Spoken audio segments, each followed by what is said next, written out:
slips to 3,400 viable car dealerships across the United States. Now they want to take control of cradle-to-grave health care.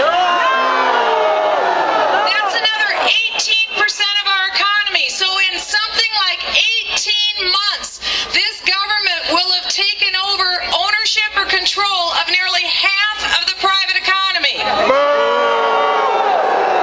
That is not what this document and what the founders decided for us. That is not the future that they bled and died for. That is not your legacy.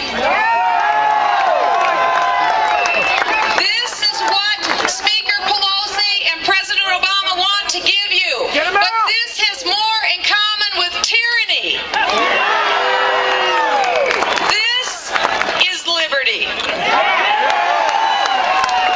This last year, Mark Levin wrote a book called Liberty and Tyranny.